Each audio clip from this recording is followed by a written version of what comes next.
Salut, je m'appelle Fanny Ruet et vous écoutez Les gens qui doutent. Ce qui est génial, c'est qu'au contraire, l'approche philosophique te libère complètement de ça. T'as pas de bonne ou de mauvaise réponse. Dire qu'il n'y a pas de réponse, ça veut pas dire « ouf, je vais pas me tromper ». Ça veut dire qu'au fond, ce qu'il y a d'intéressant dans la vie, c'est pas ce qu'il y a une réponse. C'est sortir de tout ce formatage très scolaire qu'on a eu et qui laisse entendre que en fait, la vie peut se résoudre à des cases à cocher et des QCM. Mais rien de plus ennuyeux. Cette semaine, dans Les gens qui doutent, j'ai le plaisir de recevoir la philosophe, auteure, chroniqueuse et productrice radio Adèle Van Rett. Depuis 10 ans, Adèle anime et produit l'émission Les chemins de la philosophie sur France Culture, que personnellement j'aime beaucoup, parce qu'elle y aborde la philosophie, mais en partant régulièrement de sujets qui sont très classiques, vraiment de notre quotidien. Il y a par exemple une série d'émissions sur le thème La chambre, enfer ou paradis, qui regroupe 4 épisodes où on voit les visions de Blaise Pascal, Virginia Woolf, Jean-Paul Sartre et Marcel Proust sur ce sujet assez basique qui est la chambre. Donc c'est vraiment hyper intéressant et ça reste accessible à tous, même si on n'y connaît absolument rien à la philo. Parallèlement à ça, on l'a vu et entendu dans pas mal d'autres émissions, notamment les capsules Dardar sur France 2, Le Cercle sur Canal+, ou encore dans quelques numéros d'On n'est pas couché. Et cette année, elle a sorti son premier essai, La vie ordinaire, chez Gallimard. Un essai qui m'a beaucoup touchée. Et en fait, j'avais envie de poster des photos de chaque page sur Instagram pour que plein de gens puissent lire ce que j'étais en train de lire. Et d'ailleurs, je vais citer quelques passages dans cet épisode. Donc je suis très heureuse d'avoir pu discuter avec Adèle Van Rett. On a parlé de plein de choses, de ses ambitions, puisqu'elle voulait de base faire du théâtre, puis elle a fait de l'architecture, puis de la philo, avant de se retrouver chez France Culture, de sa passion pour la radio et de la fois où quand elle était petite, elle a fait une pétition avec plein de fausses signatures pour sauver la radio pour enfants super loustique, du fait qu'elle aime bousculer les idées reçues et aller là où on ne l'attend pas, de comment elle s'est retrouvée à seulement 29 ans à la tête d'une émission de philo sur France Culture, de la lutte que représente pour elle l'écriture, de sa tendance à juger ce qu'elle écrit et de sa difficulté à parler en jeu, et puis évidemment de son essai La vie ordinaire, dans lequel elle tente de mettre des mots sur ce qu'est la vie ordinaire. Extrait. Le drame, c'est l'eau tiède, la vie qui continue après la fin du film et dans laquelle il ne se passe rien. Les secondes qui se suivent et se ressemblent d'année en année, on en viendrait presque à la souhaiter, la fin, pour qu'enfin il se passe quelque chose. Interrompre le flux par tous les moyens, quitte à y laisser sa peau. Et pourtant, ça continue. Comment endurer la durée ?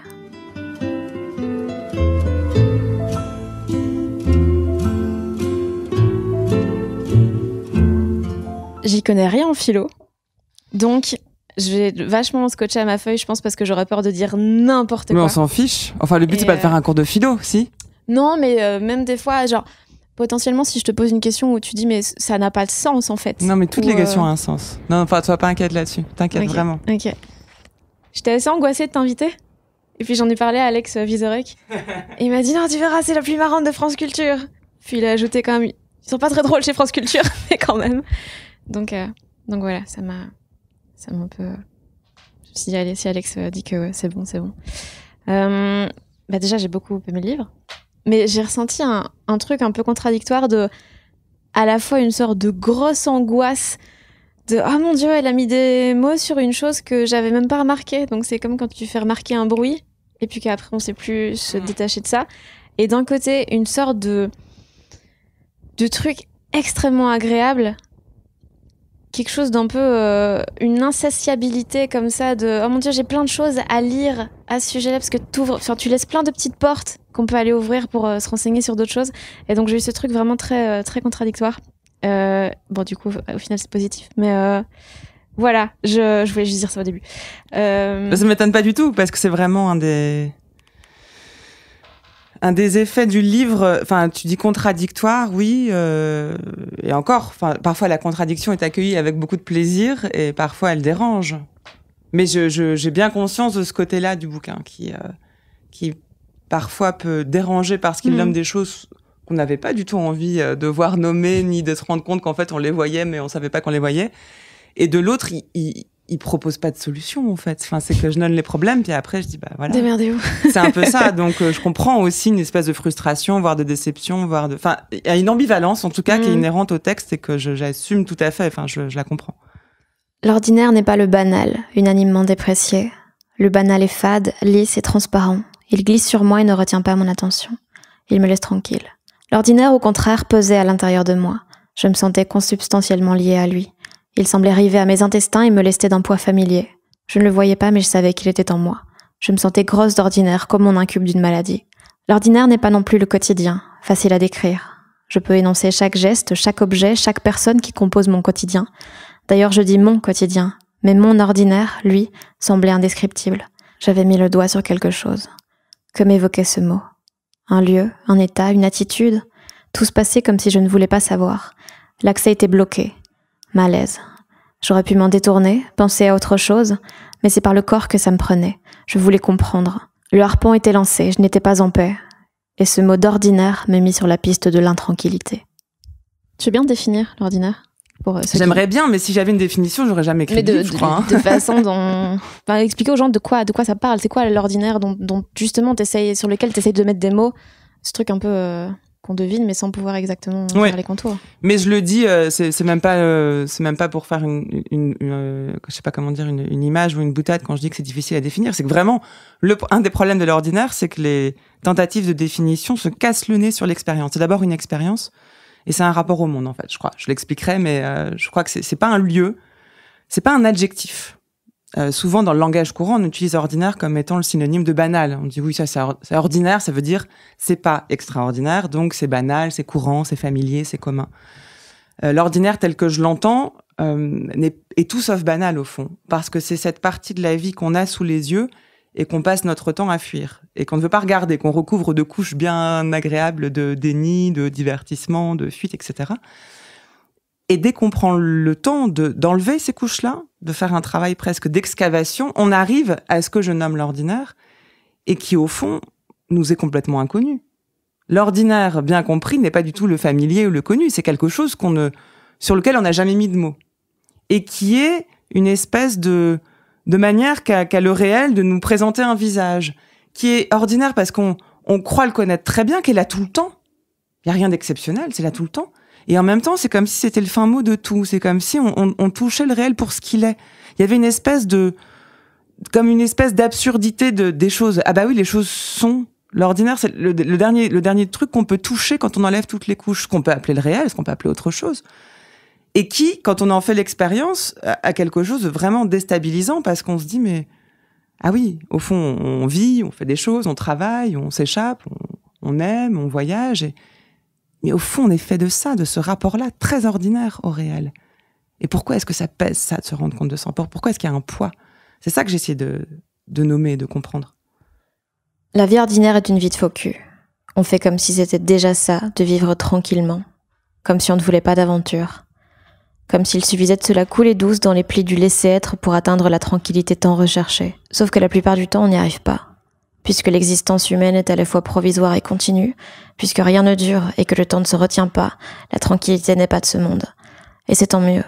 Que le dard de l'intranquillité vous pique encore et encore. Demandez-vous au moins une fois si le nombre d'années parcourues, les épreuves et les angoisses endurées, si vous avez vécu tout ça pour vous réfugier dans la mauvaise foi de l'émerveillement ordinaire, sans jamais vouloir fouiller en dessous, remuer la vase qui étouffe vos désirs et vous fait croire qu'être quelqu'un, c'est peser lourd et s'accrocher aux horaires, comme si la vie en dépendait.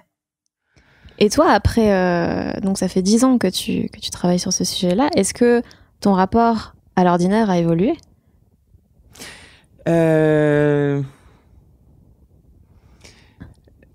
Oui, il ne cesse d'évoluer. En fait, si j'ai décidé d'en faire un livre, c'est qu'il y avait une constante. Mais 10 ans, je sais pas, je pourrais même pas dater au fond, parce que ce sont des scènes, des expériences, des moments qui, je crois, m'accompagnent depuis toujours. Enfin, j'ai des souvenirs de ce même sentiment de rejet très fort à l'occasion d'un rayon de soleil qui vient et au lieu d'être contente, tout d'un coup, je sens que j'ai un sentiment de rejet et j'ai 10 ans. Et en fait, ça, c'est rétrospectif. C'est qu'à force d'avoir ce type d'expérience-là, au bout d'un moment, quand j'ai été en âge de me dire que je pouvais réfléchir et essayer de comprendre ce qui se passait, que je me suis dit que j'ai compris que ça faisait très longtemps que ça m'accompagnait. Et puis, il y a des moments où je ne voyais que ça, des moments où je le voyais pas du tout. Au fond, un des malentendus non pas du livre, parce que dans le livre, c'est très clair, ça prend toute la place, mais en tout cas, quand je parle du livre, je parle de la narratrice, on me dit oui, mais c'est vous, et c'est vrai. Il n'y a que moi dans la narratrice. En revanche, j'ai exacerbé cette partie de moi qui trouvait l'ordinaire insupportable. La plupart du temps, ça va très bien. C'est pas un rapport, c'est pas tout le temps. Donc, il y a des périodes de ma vie où ça a été très, très difficile. Enfin, difficile, non. Où cet ordinaire-là pouvait être très pesant. Et parfois, j'y pensais plus. Et j'ai tout ramassé dans ce livre-là pour essayer d'en faire une espèce de fil tendu où c'était, oui, un problème persistant. Et ça dépend de quoi, le fait que tu le remarques très fort? Je sais pas. Vraiment, je sais pas. Je sais que depuis que j'ai écrit le livre, les choses qui m'agaçaient Enfin, j'ai plus de douceur à l'égard de tout ça. Est-ce que c'est parce que je l'ai écrit? Est-ce que c'est parce que ma vie a elle-même changé? Est-ce que c'est parce que, comme je le raconte dans le livre, en fait, quand la vie elle-même devient plus dramatique, il y a des expériences difficiles qui arrivent, en fait, ce qui avant agaçait devient presque chérissable parce que c'est quand même la preuve qu'on est encore en vie et que c'est déjà ça. Donc, je pense que les expériences de la vie modèlent en retour mon approche de la vie et donc de la vie ordinaire. Et le moment où tu as commencé à t'intéresser à ça, c'était quand tu étais à Chicago? C'est ça? Le moment où le mot ordinaire est venu se désigner cette expérience-là, à travers des auteurs que je nomme dans le livre, un prof qui s'appelle Arnold Davidson, qui enseigne à ses élèves Emerson, Ralph Waldo Emerson, qui était lui-même le prof de Thoreau, Henry David Thoreau, qui a écrit Walden, qui est plus lu aujourd'hui que Emerson. Mais même là, et puis après Stanley Cavell, autant de philosophes que j'ai croisés, qui ont beaucoup compté pour moi et que j'ai choisi de faire exister dans le livre, mais sous forme comme des personnages de fiction, au fond, très incarnés. Mais peut-être plutôt que pour leur dire au revoir, au fond, c'est que ce sont ces philosophes-là qui m'ont aidé à prendre au sérieux cette expérience que je vivais et qui m'isolait un peu du reste, à y mettre un mot. Mais aucun ne m'a apporté de réponse et je crois que c'est pas dans cette perspective-là que j'arriverai à élucider le problème que je nomme. Et qui reste ouvert à la fin. C'est le début, hein. Je pense que l'enquête, elle est encore à mener. Donc il y aura un 2. Un 2, la vie, qu'est-ce que c'est après la vie ordinaire? Je sais pas, en tout cas, j'ai l'impression d'avoir dit 5% de ce que je voudrais dire dans ce livre. Est-ce que c'est pas frustrant avec la philosophie de trouver plus de questions que de réponses? Moi, c'est tout ce que j'aime. C'est-à-dire que les réponses, en fait, sont toujours décevantes. Moi, j'aime le mouvement, dans tous les sens du terme. C'est-à-dire que, non pas que j'ai du mal à rester immobile, au contraire, je suis diplômée en rêverie et farniente horizontale. On sort de 2 mois de vacances, là, enfin de vacances sans radio, en tout cas. Voilà, c'est une des choses que je préfère au monde, mais c'est pas de l'immobilité. Moi, j'aime quand les choses avancent. Et les questions font avancer. Les questions dérangent, bousculent, parfois dynamisent, parfois dynamitent. Les réponses, elles m'intéressent pas beaucoup, je crois. Les réponses, c'est comme un point final, ça se clôt. J'ai pas envie que ça se termine. Qu'est-ce que la philo a changé dans tes développements mentaux? Je sais pas ce que c'est qu'un développement mental. Dans la façon dont tu réfléchis, dont tu vois les choses, dont t'analyses tout ce qui peut arriver, en fait. Je sais pas. Je me suis jamais posé la question sous cet angle parce que je suis pas sûre de savoir ce que désigne vraiment ce qu'on appelle la philo, au fond. Je comptais sur toi, là. Et alors, justement, non, puisque la philo n'apporte pas de réponse, c'est bien commode. Non, mais c'est un corpus de textes avec des philosophes reconnus comme tels, mais ce corpus, il est tout à fait contestable. C'est-à-dire qu'il y a je pense qu'il y a de la philosophie dans les films, qu'il y a de la philosophie dans la littérature. C'est une manière de réfléchir sur les choses. C'est un goût pour le questionnement, la philosophie. On peut en faire un métier quand on est prof de philo, ou quand on devient essayiste et qu'on écrit, qu'on fait avancer le travail philosophique conceptuel. Mais je crois que c'est aussi une certaine attitude, c'est aussi une manière ce goût pour les questions-là. Et c'est une question de caractère plutôt. Je crois que c'est avoir envie de fréquenter, presque d'avoir pour compagnon des gens, des auteurs qui aiment bien, qui ouvrent les yeux. Enfin, c'est un rapport lucide au fond. C'est quand on fait de la philo, on n'a pas envie qu'on nous raconte des bobards, qu'on n'a pas envie d'être dans l'illusion. On préfère voir la mort bien en face et se dire comment on fait maintenant pour vivre. Ouais, mais d'un côté, est-ce qu'il n'y a pas un peu un truc derrière lequel se planquer de oui, mais on n'aura jamais la réponse. Et donc c'est un peu rassurant, non? De savoir qu'on peut pas se tromper vraiment. Mais c'est pas une histoire de se tromper ou pas, parce que c'est pas des maths. Il n'y a pas une bonne ou une mauvaise réponse. S'il n'y a pas de bonne ou de mauvaise réponse, on ne sait pas se tromper. Donc est-ce que c'est rassurant? Ou est-ce que ma question n'a pas de sens, tu vois? Non, mais c'est pas ça. C'est que ce que j'essaye de dire, c'est que t'es pas dans un vrai ou faux. En fait, il n'y a pas d'erreur. Tu vois, c'est pas. Alors dire qu'il n'y a pas de réponse. En fait, ta question présuppose que. En fait, c'est comme une élève qui aurait peur de se tromper et qui dirait oh bah là si je réponds pas moi je risque de pas me tromper. Ah ben tu vois totalement. Mais voilà. J'ai 12 ans et demi. Hein. J'en ai pas beaucoup plus, voire je pense que j'en ai un peu moins. Mais ce qui est génial, c'est qu'au contraire, l'approche philosophique te libère complètement de ça. T'as pas de bonne ou de mauvaise réponse. Dire qu'il y a pas de réponse, ça veut pas dire ouf, je vais pas me tromper. Ça veut dire qu'au fond, ce qu'il y a d'intéressant dans la vie, c'est pas ce qu'il y a une réponse. Tu vois ? C'est sortir de tout ce formatage très scolaire qu'on a eu et qui laisse entendre que en fait la vie peut se résoudre à des cases à cocher et des QCM, tu vois. Des cages, bon lapsus. C'est ce que dit Romain Gary dans La vie devant soi, je crois, cette phrase que j'aime beaucoup. Il dit il parle des gens qui considèrent la vie comme étant un problème à résoudre. Mais rien de plus ennuyeux que de penser qu'il y a une solution et que la vie est un problème qui a une solution. En fait, quand je dis qu'il n'y a pas de réponse, ça ne veut pas dire qu'on échappe à l'interrogatoire. Enfin, peut-être. Mais ça veut dire que l'essentiel est ailleurs. C'est jeter un regard qui n'est pas celui de la connaissance en mode triviale poursuite sur les choses. C'est là où moi ça m'intéresse. C'est là où la pensée est très vivante. C'était comment à l'école, du coup ? L'école, c'était à la fois bien et ennuyeux. J'ai des longs souvenirs de cours où j'étais à l'arrière et je discutais, je me faisais virer de cours parce que je parlais, parce que je m'ennuyais. C'est arrivé jusqu'à la prépa. La prépa, c'est genre avant l'université, c'est ça ? La prépa, c'est après le bac, quand tu choisis de faire... moi, je voulais faire d'autres choses, et puis bon, je me suis retrouvée en prépa littéraire alors que je voulais pas faire de dissert ni rien, et j'avais des profs passionnants, palpitants, et d'autres qui m'ennuyaient, et donc... Normalement, on se fait pas virer de cours quand on a 20 ans et qu'on est encore étudiant. Ah, j'avoue. Voilà, mais j'ai appris plein de choses. J'étais plutôt une bonne élève, mais j'ai jamais aimé la dimension scolaire des choses, au fond. Je pense que c'est pour ça que je suis contente de faire de la radio.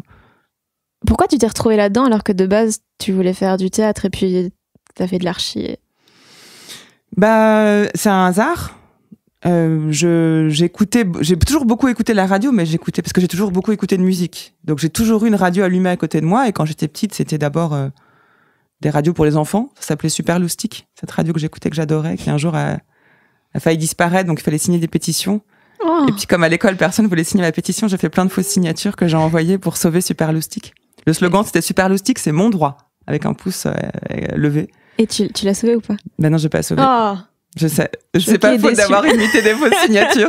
Et je répondais à tous les jeux concours, à tous les quiz et tout. J'étais à fond. J'étais une auditrice très active. Enfin bref, c'est le début de mon histoire d'amour avec la radio où mes parents m'offrent, quand j'ai 5 ou 6 ans, des petits transistors. Alors ceux qui sont nés dans les années 80 se souviendront, Sony coloré, rouge et jaune, avec un micro qu'on pouvait caler comme ça sur le manche. Une espèce de truc qu'on pouvait trimballer partout. Et donc j'enregistrais des histoires. Pour moi. Après, j'ai eu un petit frère, donc j'ai pu lui raconter ces histoires-là, mais là, je voulais me les enregistrer. Et j'écoutais de la radio, donc j'étais déjà bien partie. Mais à aucun moment, j'ai dit, je veux faire de la radio. Et puis, je voulais faire quelque chose, moi, je voulais faire un truc très créatif, et je voulais jouer, c'est vrai, je voulais être comédienne. Et mes parents m'ont dit qu'ils pouvaient pas me financer, ils savaient que les études de théâtre ou de cinéma n'amenaient pas tout de suite à un emploi, on va dire. C'est sûr que la philo. J'ai jamais dit que je voulais être philosophe. Et donc, ils m'ont dit, non, mais sois diplômé d'abord, après tu fais ce que tu veux. Et donc, je me suis retrouvée, j'ai dû m'inscrire en archi parce que je voulais faire quelque chose, encore une fois, de créatif. Et c'était pas du tout ça, parce que l'école d'archi, j'étais à Strasbourg, était très scientifique, ce que je suis pas du tout. Et donc, je me suis arraché les cheveux durant de longues nuits blanches à essayer de faire des maquettes au millimètre près. Je renversais la colle, je me coupais avec le cutter, c'était n'importe quoi. Et donc, j'ai fini par aller en prépa parce que, bonne élève que j'étais, je savais faire des disserts. Je me suis dit, j'y vais 2 ans et après, je vais aller faire autre chose. Puis je me suis fait prendre au jeu, j'ai découvert la philo, j'ai découvert plein de choses. Je sais pas trop ce qui m'a fait tenir, parce que c'était dur, c'était très dur. C'est combien de temps du coup que t'as fait ? Normalement c'est 2 ans, j'ai fait 3 ans. Et j'ai intégré l'ENS, qui était pas du tout prévu. Enfin, c'était bizarre, c'était une autre personne pour moi qui avait intégré. J'ai bossé avec acharnement, je peux pas dire que c'était un coup de bol, parce que j'ai vraiment tout fait pour avoir cette école. Mais quand c'est arrivé, je me suis regardée en me disant, mais non, ça c'est pas moi. Puis surtout, moi je veux pas être prof. Et moi, je suis pas cette fille qui peut réussir ça intellectuellement. C'est pas comme ça que je me concevais. Pourquoi ? Parce que moi, j'étais de l'autre côté. Je voulais être du côté créatif, jouer, faire du cinéma, faire du dessin, mais pas faire des dissertes. Et donc, j'ai vécu comme une espèce de scission en moi. C'est très étrange. J'avais réussi quelque chose de très difficile qui me rendait fière, mais dans lequel je me reconnaissais pas. Et j'y suis allée, en bon mouton. La question, c'est pourquoi j'ai pas arrêté plus tôt, pourquoi j'ai pas tout envoyé balader pour aller prendre mes cours de théâtre. Mais c'est assez marrant. Tantôt, tu disais en philo, on n'aime pas on aime être face à la vérité et tout, mais le théâtre, c'est jouer des choses qui sont pas vraies, c'est faire semblant. Ah oui, mais je crois que c'est comme ça qu'on atteint la vérité. Au fond, la fiction et le jeu sont le meilleur détour vers la vérité. Parce que quand on rejoue quelque chose, on le voit mieux. On le voit vraiment. De même qu'en écrivant ce que j'ai écrit, je peux attirer l'attention de certaines personnes sur des choses qu'ils n'avaient pas vraiment vues. Il faut un mot pour qu'on voit vraiment ce qu'on a sous les yeux. Le théâtre, le cinéma, c'est pareil. La caméra nous révèle ce qu'on voit sans le voir. Donc pour moi, ça approche encore plus du réel. Le théâtre, le cinéma, la littérature, c'est pas une manière de s'en éloigner. T'avais envie de faire quoi en théâtre ? T'avais envie de jouer quoi ? Je voulais jouer, je voulais être quelqu'un d'autre.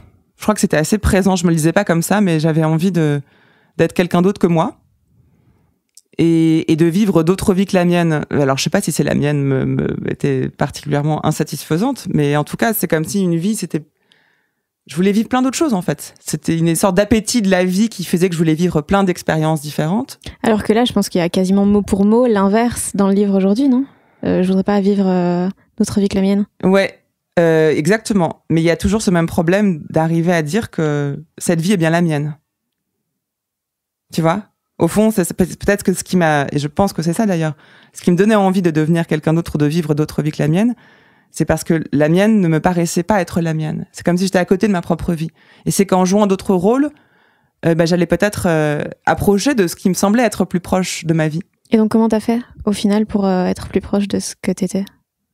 Je sais pas si je suis arrivée. Enfin, je crois que c'est toujours une lutte, c'est toujours un problème. Ce qui est vrai, c'est qu'aujourd'hui, je suis très contente de ce que j'ai fait. Parce que bon, voilà, après, je vais pas faire tout année après année. Mais quand je suis arrivée à la radio, je me suis trouvée dans un univers où j'avais jamais pensé que je pourrais aller, même si j'ai fait un stage très vite à la matinale de France Culture quand j'ai intégré l'ENS, mais de 2 mois, et puis je me suis dit je pourrais jamais travailler là, et quand j'y suis vraiment arrivée en 2008, j'ai découvert un univers où je pouvais s'allier 2 dimensions de ma vie qui étaient très importantes, la philo et la dimension beaucoup plus créative et intime qu'est la radio. Et je pense que c'est pour ça que je m'y sens aussi bien aujourd'hui. Le studio de radio est un endroit où je me sens chez moi, ça c'est vrai. Là, je me pose pas la question. Là, je sais que j'y suis bien, j'ai envie d'y rester. Lire ou entreprendre un dialogue requiert une condition. Il faut être prêt à changer d'avis. Rien n'est plus difficile, mais peu de choses sont aussi gratifiantes. Changer d'avis ne signifie pas donner raison à l'autre, mais lui accorder le crédit de sa pensée et accepter de se contredire, non pour adopter le point de vue inverse, mais pour ouvrir cet espace si précieux dans lequel prospère notre seul viatique pour toute discussion, la nuance. Affirmer sans imposer, critiquer sans railler, et surtout, douter de tout, y compris de soi-même, sans drame ni amertume, avec l'enthousiasme d'un cœur léger qui s'est regardé ailleurs. Telle est l'éthique du dialogue. La plupart quasiment toutes les choses que j'ai regardées de toi en radio, en télé, n'importe, c'est toujours de la forme d'interview. Et pas vraiment de face cam à part dardard où t'expliques des choses, c'est toujours des échanges. Est-ce que c'est un truc conscient chez toi ou c'est juste que ça se présente comme ça ou... Moi, j'aime l'entretien en tout cas. C'est vraiment ce que je préfère faire et à la radio et enfin dans le domaine de mon travail, je préfère. J'aime beaucoup les entretiens. J'aime beaucoup discuter avec des invités, des gens que je connais ou que je connais pas, et de voir ce qui peut sortir d'un entretien qui n'était pas prévu, de voir ce que la personne dit alors qu'elle n'avait pas prévu de le dire, ce qu'elle dit sans le dire mais qu'on entend dans sa voix ou dans son silence. Et cheminer ensemble comme ça j'aime beaucoup. J'ai moins de goût pour les monologues et surtout parce que c'est le ton que ça implique. En fait, je suis tellement pas sûre de grand chose que quand tu parles seul, tu as forcément un ton un peu péremptoire au bout d'un moment. Enfin, tu fais comme si c'est toi qui savais, mais j'ai jamais voulu avoir cette posture-là. Donc c'est pour ça que j'aime bien être, sans doute, c'est la personne, contrairement à aujourd'hui, qui pose des questions et qui donne la parole parce que j'aime bien parler en mon nom, ou alors c'est très subjectif. C'est ce que je fais dans le bouquin d'ailleurs. Je dis et je prétends faire la morale à personne ni détenir aucune vérité. Alors que, voilà. Est-ce que c'est de nouveau, ça rejoint un peu la question que j'ai posée tantôt, mais est-ce que c'est un truc que tu fais parce que tu trouves que ça nécessite de ne pas prendre de position, de ne pas dire des choses dont on n'a pas la certitude, ou est-ce que c'est de nouveau une façon de genre un peu par trouille comme ça, tu vois, de rester un peu derrière et de laisser les autres parler, parce que tes invités pour le coup, oui, même s'ils me disent pas avoir des certitudes, ils exposent quand même des choses plus plus factuelles, dont on attend plus en tout cas de véracité. C'est pas vraiment des avis. Et ce serait la peur de quoi? Mais je sais pas. Non, mais ça m'intéresse. Mais je sais pas, moi, une peur de prendre le risque de dire quelque chose avec lequel. Quelque chose de faux? Ouais. La maîtresse voterait une mauvaise note. Mais oui, mais. ça, je m'en fiche. Non, le faux, le faux, c'est pas ça. Qu'il y ait de la peur, sans doute. Alors ça, j'ai jamais analysé ça sous ce prisme-là, mais. Enfin, en tout cas, ce que je me dis, et peut-être que je suis dans le déni, hein, mais c'est que j'en ai pas le goût. Enfin, et puis c'est deux exercices très différents, mais peut-être que j'ai pas encore atteint un niveau d'expertise en un domaine qui me ferait me sentir légitime pour prendre la parole sur tel sujet. Enfin, je le fais quand c'est des domaines où moi j'ai bossé justement, mais ça m'intéresse pas de. Pourquoi est-ce que je vais pas sur les plateaux télé pour faire l'analyse de l'actualité ou jouer la philosophe de service et tout? Parce que pour moi, c'est pas du tout mon rôle. Je sais pas parce qu'on a pratiqué de la philosophie, on a fait des études de philosophie, etc., qu'on a un mot à dire sur tout. Enfin, je suis pas à l'aise avec ce rôle-là. J'ai rien contre ceux qui le font, mais pour moi, c'est pas comme ça que je conçois la pratique de la philosophie ou de mon métier. Alors, est-ce que c'est de la peur? Peut-être. On peut aussi voir ça comme étant de l'honnêteté. C'est-à-dire que ça m'intéresse pas de faire comme si je savais plein de choses que je sais pas ou comme si j'avais un truc intelligent à dire tout le temps. Je me tais quand j'ai rien à dire. Le comme si m'intéresse pas trop. T'as participé quelquefois à des émissions justement télé où les gens ont un peu cette tendance à toujours avoir un avis sur tout et machin. Est-ce que... Tu parles de Ruquier? Oui. Est-ce que tu t'es senti à l'aise dans cet exercice-là en essayant d'arriver là-bas avec un peu plus de retenue que les autres, ou est-ce que tu t'es dit ouais, en fait j'ai essayé mais non? Les expériences se sont bien passées. Pour moi, c'était très instructif pour moi d'avoir des longs entretiens. C'est quand même ça aussi, d'avoir 1 heure face à un politique. C'est des choses que j'avais pas faites sous cet angle-là. Je l'avais fait, mais je parlais littérature avec les politiques quand j'animais l'émission sur Public Sénat qui s'appelle Livrez-vous. Je pense que j'en ai fait assez vite le tour parce que si je suis pas à l'aise, c'est dans la position de critique. Encore une fois, parce que j'ai beaucoup de je ne veux pas que mon jugement soit présenté comme une norme. Et donc, à aucun moment je dis voilà, votre film est bien, donc j'ai raison, votre film est nul. Enfin, c'est pas une position il y en a qui font ça très bien et mieux que moi, donc c'est pas une position que j'aime beaucoup. Et puis surtout, j'ai envie de participer à des émissions si je peux vraiment apporter quelque chose et si je sens que ça m'enrichit aussi. Et c'était le cas parfois, c'était moins le cas à d'autres moments. Mais bon, moi c'est des aventures qui m'intéressent. Enfin, j'ai un côté aussi, ça m'a amusé, je dois dire, d'aller un peu brusquer l'auditeur de France Culture qui s'est demandé pourquoi est-ce que j'allais aller sur On n'est pas couché. Et j'aime bien un peu bousculer ceux qui ont quand même des idées reçues, parce que ça en reste. Montrer qu'il n'y a pas vraiment de frontières. Quelle est la différence entre essayer de faire réfléchir les gens sur France Culture et les faire réfléchir chez Ruquier? Si on a une liberté de parole et qu'on peut faire réfléchir. Ça, c'est mon boulot, par contre. Peut-être que je l'ai mal fait. En tout cas, ça m'a pas satisfait, sinon j'aurais continué. Mais pour moi, la démarche, elle est la même. Tant que j'ai la liberté de dire ce que je veux. Donc, c'est pas... Il y avait une cohérence. Après, au bout d'un moment, je m'amusais plus. C'est plutôt ça qui fait que je pense que j'ai fait le tour de ça. Voilà. Est-ce qu'il y a un truc en particulier que tu aimerais faire dans les médias ou dans la vulgarisation, ou un truc où tu dis ça, peut-être pas tout de suite, mais un jour je le ferai? Je sais que je veux continuer à faire de la radio. Peut-être pas les chemins de la philo pendant toute ma vie, mais... Ça fait déjà un bail, là. Ça fait 10 ans. Ouais. Donc à voir si je continue ça ou pas. En tout cas, la radio, je veux pas arrêter la radio. J'ai pas beaucoup d'ambition, en fait, dans les médias. C'est pas que je suis très contente de faire le boulot que je fais, mais je me dis pas que je vais... J'ai pas des rêves d'émission. En fait, moi, si je peux faire mon émission de radio, écrire mes livres, je suis très contente. Le reste, c'est en plus. C'est des choses qui peuvent m'amuser, c'est des choses que je peux essayer. C'est ni une vocation, ni une fin en soi. Et pour tout te dire, je suis pas hyper à l'aise. Je sais que c'est très paradoxal, hein, mais je suis pas hyper à l'aise avec l'exposition médiatique et télévisuelle, avec l'image. Je préfère largement...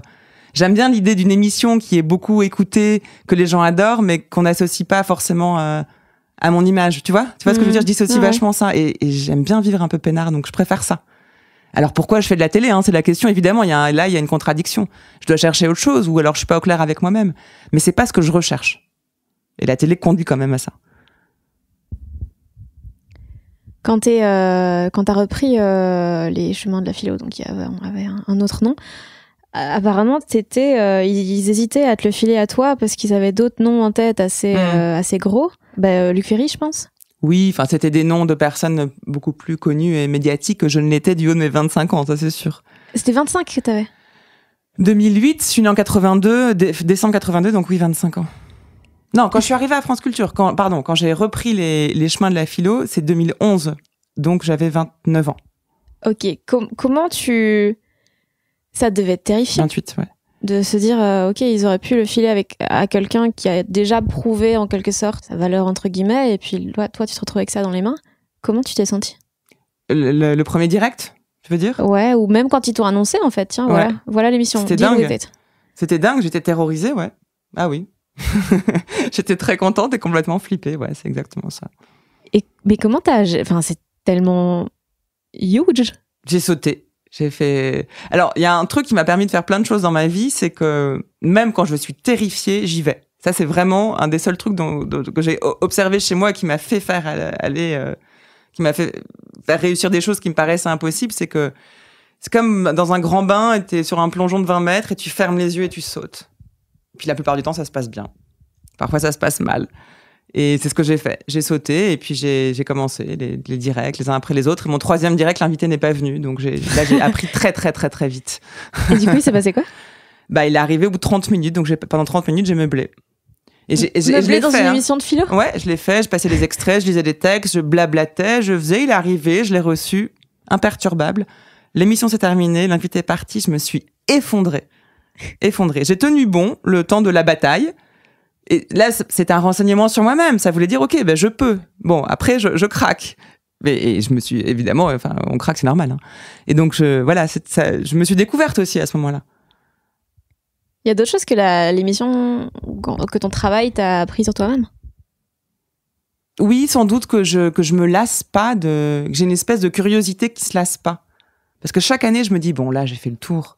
Ça fait 5 ans, 6 ans, 7 ans, 8 ans, 9 ans, 10 ans que j'anime cette émission. J'en peux plus la 8e semaine sur Montaigne ou sur Spinoza. Et en fait, si. Et je me rends compte que... Et puis j'ai encore des envies. Il y a encore des thèmes que j'ai pas fait, que j'ai envie de faire ou que j'ai envie de refaire. Il y a encore des choses que j'ai envie de lire. Il y a encore des discussions que j'ai envie d'avoir. Et ça, l'émission me renseigne là-dessus. Et je m'en étonne moi-même. Et tant mieux, je me réjouis de ça parce que c'est ce qui fait que je peux continuer à le faire. Mais oui, ça c'est quelque chose que j'ai découvert avec l'émission. Et puis plein de choses, d'année en année, j'ai un autre regard sur l'émission. J'essaye toujours de la faire changer ou évoluer, même de manière très subreptice, sans que les gens s'en rendent compte. Mais j'essaye toujours de conjurer la répétition avec quelque chose d'un peu nouveau, inattendu. Et ça m'apporte plein de choses qui me satisfont, au fond. Ça répond à plein de goûts et de besoins que j'ai. Et donc c'est rare. Donc j'ai un rapport très, très proche à cette émission. Ouais. Est-ce que des fois, tu t'ennuies encore dans la vie ? Ou est-ce que tu as toujours des curiosités qui viennent de partout ? Non, l'ennui, je sais vraiment plus ce que ça veut dire. Est-ce que ça veut pas dire manque ? que je fais toujours quelque chose. Non, mais parce que je sais pas. Je me suis posé la question cet été. Je me suis dit, mais je m'ennuie plus. Est-ce que c'est un problème ? Puis je regardais autour de moi qui pouvaient s'ennuyer. Des gens qui ne disaient pas s'ennuyer, qui étaient en train de faire quelque chose, mais en s'ennuyant. Et je me disais, mais moi, au fond, je peux passer 10 heures sur ce lit ou ce transat ou allongé sur la pierre devant une piscine. Dans un endroit, il y avait une piscine. Et en fait, j'ai tellement de trucs dans ma tête que je suis bien. Tu vois, et au contraire, j'adore avoir du temps parce que je peux enfin, laisser les choses arriver, rêver, penser. Donc, qu'est-ce que ça voudrait dire, l'ennui ? Ça voudrait dire qu'il n'y a plus rien qui se passe dans ma tête qui m'intéresse. Il n'y a plus d'idées que j'ai envie de suivre. Il n'y a plus rien que j'ai envie d'écrire. Parce que c'est ça que ça veut dire dans ces moments-là. J'écris dans ma tête. Je crois que quand on écrit, on s'ennuie jamais. Parce que tout est intéressant et tout donne envie de mettre des mots dessus. C'est jamais fatigant ? C'est pas ça qui me fatigue. C'est le rythme du quotidien, le rythme quand il est très chargé, quand je travaille beaucoup et que ça me fatigue. J'ai pas beaucoup alors là aussi, c'est paradoxal. J'ai pas de plaisir à travailler énormément, au fond. Je le fais parce que j'ai une grande capacité de travail que j'ai développée avec les années d'études et tout ça. Mais je m'en plains souvent quand ça arrive. Je préfère quand je fais mon émission, que j'écris mon bouquin et que j'ai ma vie et ça va. Sinon ça me fatigue. C'est pas le fait d'écrire en permanence ou de rêver qui fatigue, ça non. Mais t'arrives à avoir des moments où t'es un peu en off quand même, Ou est-ce que, genre, vu que tu as bossé beaucoup en philosophie du cinéma et tout, est-ce que tu mates un film et tu sais pas te dire juste c'est comique? Bah si, au contraire, c'est ce que je me dis tout le temps. Je suis pas en train de mettre des concepts sur tout ce que je fais, hein. Au contraire, moi, c'est d'ailleurs ce que j'écris dans le livre. Chez moi, c'est pas d'abord l'approche intellectuelle, puis ah oui, mais c'était quand même drôle.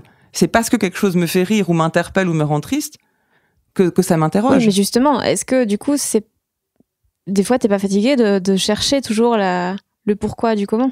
Mais il y a pas de pourquoi déjà, il y a pas de comment. Oh, chaque fois. C'est chiant, hein.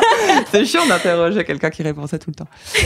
Non, mais justement, je crois un des grands trucs de ce livre auquel moi je tiens, enfin des grands trucs, un des axes auxquels moi je tiens, c'est de dire que, au fond, comment on fait, pourquoi est-ce que comment dire, que l'expérience chez moi elle est toujours première. C'est d'abord une espèce de grand kiff ou de grand plaisir ou de grand rejet, de grand dégoût. Et qui, parce que quand c'est un rejet ou un dégoût va me poser un problème, je vais essayer de m'en sortir. Et c'est à ce moment-là où j'interroge, où je vais chercher des philosophes et ça ne marche pas. Donc au fond, c'est pas comme s'il y avait une machine allumée en permanence qui essayait de penser, de mettre dans des cases. C'est l'inverse. C'est que ces cases-là, elles me pèsent parce qu'elles arrivent après et que souvent elles servent à rien. Non mais c'est vrai. Yes. Moi, je fais pas partie des gens qui pensent que que lire des livres va apporter des réponses ou va changer la vie. Moi, j'adore, j'ai un rapport animal à l'existence, un rapport premier, voire végétal, un truc de... J'aime quand il y a du soleil sur ma peau et que je peux traîner avec des gens que j'aime et c'est tout. Je déteste qu'on me pose sans cesse des questions sur la philo, mais alors un tel disait ça. Mais là, on parle c'est plus méta, quoi. Mais qu'on me dise, qu'on s'adresse à moi comme étant la philosophe de service, ça m'intéresse pas. Je me définis, c'est pas moi, c'est pas ça. Qu'est-ce qui te fait rire? Je ris beaucoup et je ris très fort apparemment. Qu'est-ce qui me fait... Je sais pas, je suis très bon public. Hein. Ça va des blagues vraiment nulles à des trucs, je sais pas. Je saurais pas dire ce qui me fait rire. Les décalages, souvent, j'aime bien les décalages. J'aime beaucoup l'autodérision. J'ai un humour, je crois que je suis très sensible à l'humour, tout l'humour british. Woody Allen me fait hurler de rire, mais les Monty Python aussi. L'absurde me fait beaucoup rire. Ouais. L'humour juif, j'ai un truc très très juif dans mon rapport à l'humour. T'es pote avec Eva Bester ou pas? Je suis pas pote avec elle, mais je suis sûre qu'on s'entendrait. Enfin, on se connaît très bien. En tout cas, niveau humour, vous avez les mêmes... Ouais, mais je suis sûre. Enfin, je vois très bien ses références et on en a plein en commun. Puis, de toute façon, même son émission, ça s'appelle Remède à la mélancolie. Ça peut pas ne pas me parler. C'est quelqu'un de mélancolique? Je pense que j'ai un rapport très... Alors, mélancolique, c'est ça. Moi, je parle d'intranquillité dans le bouquin. Et je crois que c'est pas exactement pareil. L'intranquillité, ce serait la version dynamique de la mélancolie. Je pense que j'ai été mélancolique pendant vraiment longtemps et que est-ce que c'est un coup de chance ou est-ce que je me suis démerdée pour que ce ne soit plus le cas, mais ma vie aujourd'hui ne me rend plus du tout mélancolique. C'est comme si j'avais basculé du côté de... Voilà. Comme si c'était fini ça. Ça veut pas dire que ça va pas revenir. Mais... Alors pourtant, je pense pas qu'on guérisse de la mélancolie. Ah, c'est juste tapis dans un coin, ça va revenir. Ouais, c'est ça. Mais j'en souffre beaucoup moins. Maintenant, j'ai la forme plus douce et presque qui me plaît, qui me donne envie d'écrire. Il y a un truc créatif de la mélancolie. Alors que j'ai des souvenirs de moments où c'était une enclume. C'était pas du tout doux. Hein. Et t'en faisais quoi? Rien. Et donc, j'étais pas très heureuse. Et ça prenait beaucoup de place et je mettais pas le mot de mélancolie. Et c'est complètement impartageable, je crois. Vraiment, enfin, on va pas faire un remède à la mélancolie bis, mais je crois vraiment que c'est quelque chose de pas... Un des problèmes avec la mélancolie, c'est qu'on peut pas la partager. Ça isole vachement, je trouve. Alors, on peut lire des textes mélancoliques qui nous font du bien, mais est-ce qu'on a vraiment tout au fond, parce que c'est très profond, la mélancolie, c'est là, c'est sous les organes, quoi. En tout cas, moi, j'étais désespérée de pas pouvoir mettre des mots dessus, ça m'isolait, donc ça redoublait. À la mélancolie s'ajoutait un sentiment d'immense solitude et de lassitude. Tu citais Bergson en disant que si on était en coïncidence parfaite avec le monde, il n'y aurait pas d'art. Ouais. Et que justement, dans le livre, tu parles de cette intranquillité qui, à la fois, est angoissante, mais à la fois, justement, te fait écrire et tout. Est-ce que c'est un peu ce syndrome artiste de je ressens des choses qui sont parfois pas agréables, mais au moins, ça me permet de créer? Est-ce que tu te situes dans le à choisir, je garde? Ou est-ce que à choisir, tu la réduirais, cette intranquillité? Je crois que fais je des garde. questions qui ont... Non, je vois très bien, mais c'est parce que c'est une très bonne question, c'est pour ça que je réfléchis. Je garde. On en reparle dans 10 ans. Ok. Mais là, je garde, carrément, bien sûr. Bien sûr, je veux écrire, continuer, je veux bien garder cet aiguillon. Je sens en moi poindre, c'est comme ça qu'on dit, poindre une espèce d'envie de quand même que l'aiguillon soit un peu moins fort et la possibilité pour que ça me déprime pas. Donc je pense que ça ne sera pas tout le temps comme ça, mais là, je préfère en tirer mon parti et au contraire aller jusqu'au bout de ça, ouais. Mais je m'éclate là-dedans au fond, donc même avec les côtés douloureux, jamais tranquille, Puis au fond, j'en ai des moments tranquilles, parce que sinon je serais pas contente à rêvasser au bord d'une piscine une journée. Sinon ce serait pas possible, donc mais vraiment moi l'écriture m'a permis de transformer quelque chose de très douloureux en quelque chose de soudain de créatif et libérateur.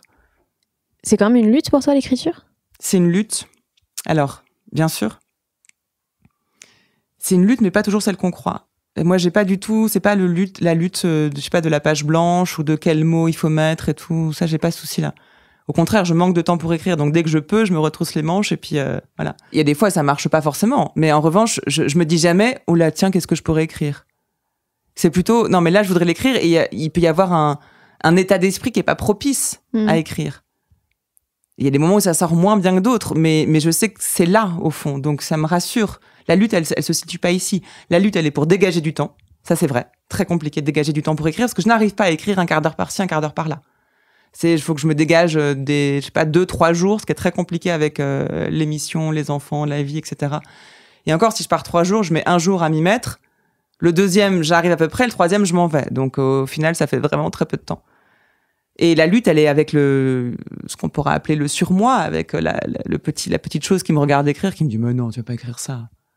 Non, mais attends, non, tu peux pas écrire ça va pas. Non, mais ça. T'as encore ça ? Bien sûr, tout le temps. Mais tu sais qu'il n'y a pas de mauvaise réponse. Ouais. C'est pas parce que j'ai tort. C'est parce que je me juge. Tu te juges sur quoi ? Sur ce que je dis, oui, je pense que ce que je dois me dire, enfin, ce que je me suis beaucoup dit en écrivant La vie ordinaire, c'était est-ce que tu as vraiment presque une question de droit, encore plus absurde que le vrai ou le faux, hein, c'est est-ce que tu as le droit, tu vois, est-ce que tu peux dire ça ? Est-ce que tu peux dire je ? Pour moi, avoir dit je, c'est l'acte transgressif suprême. Je viens d'un endroit où on dit pas je, hein,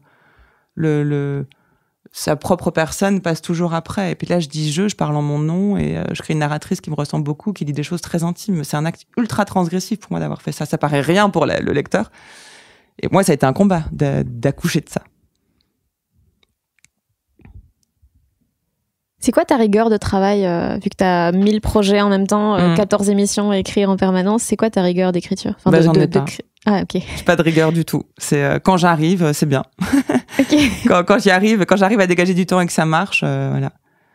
Mais j'ai pas le luxe d'avoir, je suis pas écrivaine à temps plein, donc. Mais même pour le travail, genre la radio et tout ça, comment tu t'arrives à t'organiser pour avoir, vu que t'as beaucoup de projets parallèles ? Ouais, mais oui, c'est une question d'organisation et c'est que je pense qu'après toutes ces années, j'ai développé une faculté j'arrive à m'y mettre vite. Je sais j'arrive à identifier ce dont j'ai besoin. Et donc, quand je bosse avec des équipes, je sais quoi leur demander. Parce que le problème, c'est pas d'être entouré de personnes. Enfin, il suffit pas d'être entouré de personnes qui vous aident pour y arriver. Il faut savoir quoi leur demander. Ça va arriver à identifier ses besoins et ce qu'on peut déléguer pour que ça puisse marcher. Donc, j'arrive à m'organiser avec mon équipe à la radio ou les autres personnes avec qui je bosse. Et puis, je sais pas, je me pose pas trop cette question-là. Comme je suis toujours un peu fâchée avec les questions d'ordre. Si je me disais, allez, il faut que je bosse de 8 à 12, c'est sûr que ça marcherait pas. Ah ouais ? Donc, je me dis pas ça comme ça. Je me dupe. Je fais comme si, tiens, là, j'avais envie de bosser et que de toute façon, il fallait le faire et hop, ça marche. Ok. Je passe ma vie à déjouer des contraintes que je m'impose, hein, de toute façon. Ça, c'est. Là, c'est fatigant. Ça, c'est une vraie lutte. Ouais. Est-ce que ça t'ennuie si je fume une cigarette ? Ça me donne envie de fumer. Pas de souci. C'est des vogues ? Oui, c'est pas les miennes. Moi, j'achète jamais de cigarettes. Je tape toujours celle de mon mec. Parce que je fume normalement 2 cigarettes par jour ? Le soir, c'est ça. Et c'est exactement le genre de moment où j'ai envie de fumer. Le moment où on me pose des questions sur moi, j'ai toujours envie de fumer. Ah ouais, pourquoi? Je sais pas, ça me gêne. C'est un truc où, en fait, j'ai envie de fumer hormis mes 2 cigarettes quotidiennes qui sont parfois une seule, parfois 3. Enfin, c'est pas 2, encore une fois, c'est pas une norme, mais c'est l'envie qui me donne envie de fumer 2 cigarettes. J'ai envie de fumer dans les moments qui sont plus intimes ou les moments où, si j'ai une super discussion avec une pote, là, j'aurais envie de fumer la journée. Alors que sinon, j'ai jamais envie de fumer la journée. Pourquoi c'est plutôt un compliment. Mais oui, merci. Parce qu'on est potes depuis 10 ans, en fait. J'avais donc 2 ans et demi. Ça t'angoisse encore, les interviews? Non, pas du tout. Non, ça m'angoisse pas. Mais le fait de parler de toi? Mais c'est jamais... Moi, j'ai un problème avec moi, au sens avec ce moi. Non, mais c'est vrai. D'ailleurs, je vis assez bien pour quelqu'un qui a un problème avec moi. Oui, mais je suis très surprise. Ouais. Mais c'est un problème avec le fait de dire moi, au fond. C'est ça que je parlais, est-ce que j'ai le droit? J'ai un problème avec j'ai toujours peur peut-être... Alors, quel exactement? J'essaie de trouver les bons mots. Je suis partagée entre l'envie de surprotéger ma vie. Je distingue le privé de l'intime. Voilà. L'intime, c'est ce qui se situe au plus profond de moi et qui, au fond, se situe au plus profond de toi. C'est ce qui fait qu'on peut se parler comme ça. C'est ce que j'ai essayé de faire dans le livre. Je me dis, c'est en puisant dans l'intime qu'on touche l'intime du lecteur. Le privé, je le distingue. Le privé, c'est mes choix de vie, les gens avec qui je vis, ce que j'aime ou pas. Enfin, voilà. Et donc, j'ai toujours peur en interview de passer de l'un à l'autre. Et donc, je suis toujours un peu sur mes gardes à cause de ça. Et je trouve toujours ça prétentieux de parler de soi. J'ai un vieux surmoi janséniste qui me dit... Mais... Un vieux surmoi janséniste. Ah ouais. Ce sera le titre du podcast, Office. Bah ouais, c'est ça. J'y travaille, hein, mais bon, voilà. C'est ça, c'est vrai. C'est toujours... comment est-ce qu'on arrive à parler de soi sans donner l'impression qu'on fait grand cas de soi, tu vois? Mais c'est normal de faire grand cas de soi. Enfin, c'est... Ouais, mais alors là, moi, je viens de l'inverse de ça. Hein. Pour moi, c'est pas du tout normal de faire grand cas de soi. C'est mal. Mais oui, mais c'est tellement humain. Ouais, bah j'essaye d'apprendre. Mais quand tu dis je viens tellement pas de là, tu veux dire quoi? Bah, de ce que j'ai retenu de mon éducation était quelque chose de plus...